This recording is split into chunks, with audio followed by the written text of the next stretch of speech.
Hello, my dear student. Today we will continue the chapter Nationalism in India. And next topic is Nation depicted in images. यानी कि nation जो है वो images में किस तरह से डिपिक्ट होता है बेटा. The identity of the nation is most often symbolize in a figure और image with which people can identify the nation. यानी कि कोई ऐसी इमेज जो अपने जो उस नेशन को जो है क्या करती है बेटा, सिम्बोलाइज करती है, नेशन को जो है अपीयर करती है, आइडेंटिफाई के रूप में हम उसको लेते हैं कि ये इंडिया की जो है मदर लैंड की तस्वीर है, मदर की तस्वीर है जो नेशन को रिप्रेजेंट कर रही है. ठीक है, एक ऐसी फिगर. और मोस्टली जो है कंट्रीज़ जो हैं ऐसी फिगर में जो है एक लेडी का जो है एक जो है लेडी के इमेज को जो है वो शो किया जाता है एक मदर लैंड के रूप में बेटा. तो हमारे इंडिया ने भी एक जो है भारत माता की जो इमेज है वो रिप्रेजेंट की. द इमेज ऑफ भारत माता was a pictorial representation of the Motherland. यानी कि भारत माता की जो एक इमेज है वो क्या रिप्रेजेंट कर रही है, मदरलैंड को रिप्रेजेंट कर रही है. And Vande Mataram the national song was written by Bankim Chandra Chattopadhyay in 1870s. और वंदे मातरम जो हमारा नेशनल सॉन्ग है वो वंदे मातरम, और इसको किसने लिखा है बेटा, बंकिम चंद्र चट्टोपाध्याय ने लिखा है 1870s में. दिस वाज संग ड्यूरिंग द स्वदेशी मूवमेंट इन बंगाल. ये तब लिखा गया जब स्वदेशी मूवमेंट जो थी वो बंगाल में जो फैल चुकी थी, उस समय जो है ये वाला जो सॉन्ग जो है लिखा गया था. Different artist projected their own version of Bharat माता. हर एक आर्टिस्ट ने अपने तरीके से भारत माता को रिप्रेजेंट किया, भारत माता का अपने तरीके से वर्जन जो है वो रिप्रेजेंट किया बेटा. जैसे देखो ये है बेटा भारत माता, लेकिन इससे पहले एक सिंपल सी जो है जो इमेज जो है बनाई गई थी बेटा. अब इसके साथ वंदे मातरम जो है पूरा जो ये गीत है ये लिखा गया था. Folklore.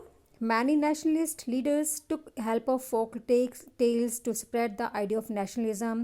It was believed that the folk tales revealed the true picture of the traditional culture. अब देखो किसी ने देखो भारत माता को रिप्रेजेंट किया, उसकी इमेज को रिप्रेजेंट किया, नेशन में जो है नेशनलिस्ट की जो फीलिंग है वो ज़्यादा बढ़ाने के लिए.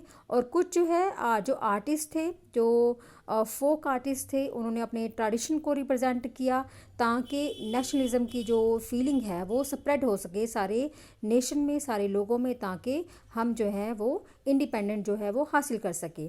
तो many nationalist leader took help of folk tales to spread the idea of nationalism.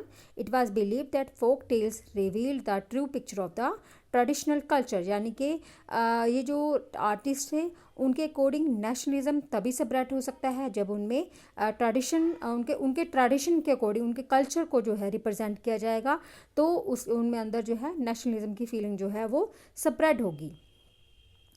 After that national flag, यानी कि national flag which we see today has evolved through various stages. ये जो नेशनल फ्लैग हम देख रहे हैं वो पहले बहुत सारी अलग अलग स्टेजेस में से निकल चुका है, अलग अलग कलर्स में, अलग अलग तरह के डिज़ाइन में बन चुका है.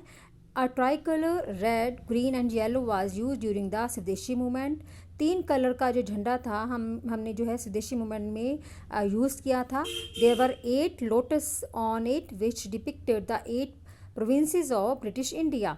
अब देखो ये जो इमेज है आपको शो हो रही है बेटा, ये जो इमेज शो हो रही है आपको, इसमें 8 लोटस शो कर रखे हैं. और 8 जो लोटस हैं ये ब्रिटिश गवर्नमेंट के 8 प्रोविंसेस को जो है वो डिपिक्ट करते हैं बेटा. And there was a crescent moon on the flag which represented Hindus and Muslim. अब इसमें जो मून दिखाया गया है बेटा वो किसको शो कर रहा है बेटा, वो शो कर रहा है कि moon on the flag which represent the Hindus and मुस्लिम, यानी कि जो हिंदू एंड मुसलमान को रिप्रेजेंट कर रहा है बेटा. ठीक है. And it was Gandhi ji had design the swadeshi flag by 1920. It was also tricolour red, green and white, and there was a spinning wheel in the centre. अब गांधी जी ने जो है एक और जो है फ्लैग रिप्रेजेंट किया था जिसमें जो है बेटा क्या था, एक चरखा बनाया गया था, यानी कि स्पिनिंग व्हील जो था, ठीक है, तो वो दिखाया गया था। अब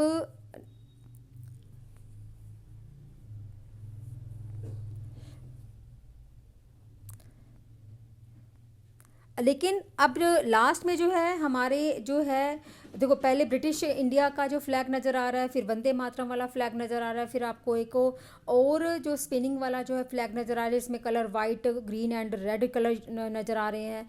फिर आपको एक केसरी कलर ऊपर है, फिर बीच में वाइट कलर है, बीच में चरखा नज़र आ रहा है आपको, फिर ग्रीन कलर नज़र आ रहा है। तो इस तरह से बहुत सारे जो है फ्लैग जो है रिप्रेजेंट किए गए थे। आखिरकार जो है अब जो हमारा जो फ्लैग है वो लास्ट वाला जो है फ्लैग, ये वाला बेटा, ये वाला फ्लैग जो है अब अपनाया गया बेटा, ठीक है।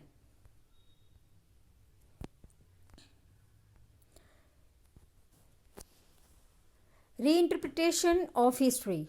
Many Indians felt that the British had given a different interpretation of the Indian history. They felt that it was important to interpret the history from an Indian perspective. They wanted to glorify the rich past of India so that the Indians could feel proud of their history. Reinterpretation of history का मतलब है बहुत सारे जो Indians थे वो क्या महसूस करते थे, जो ब्रिटिश हैं उन्होंने क्या किया, had given a different interpretation of Indian history, यानी कि इंडियन हिस्ट्री को जो है अलग अलग तरह से उन्होंने डिफरेंट तरीके से इंटरप्रिटेशन की है। और वो ये भी महसूस करते थे कि जो है इंडिया जो है इसको अलग, इंडियन पीपल जो है इसको अलग तरीके से महसूस करते हैं, अलग तरीके से लेते हैं। और वो क्या चाहते थे कि जो इंडिया का जो पास्ट है उसको ग्लोरीफाई, यानी कि एक तरह से प्राउड फील कराता है हमारा जो इंडिया का पास्ट है। जो हमारी पास्ट की जो हिस्ट्री है वो हमें इंडिया को जो है वो क्या है बहुत ही गर्वित महसूस करवाता है, क्योंकि इंडियन लीडर्स ने, इंडियन फाइटर्स ने, जो हमारे इंडियन जो है हमारे लीडर हुए हैं या फिर हमारे जवान हुए हैं या देशभक्त हुए हैं, उन्होंने हमारे इंडिया की आज़ादी के लिए अपने प्राण तक न्यौछावर कर दिए और उफ तक नहीं की बेटा। तो ऐसे जो इंडियन लीडर्स को, इंडियन जो फ्रीडम फाइटर्स हैं उनको हमारा सलाम होना चाहिए बेटा, जिन्होंने हमें आज आज़ादी दिलवाई है और हम अलग अलग तरह के जो राइट्स हैं वो इंजॉय कर रहे हैं बेटा, ठीक है बेटा। तो ये जो आपका चैप्टर है वो ख़त्म हो चुका है बेटा। अब अगर आपको इसमें कोई प्रॉब्लम होगी तो बेटा आप मुझे मैसेज कर सकते हो, ठीक है बेटा। Okay, bye, have a nice day.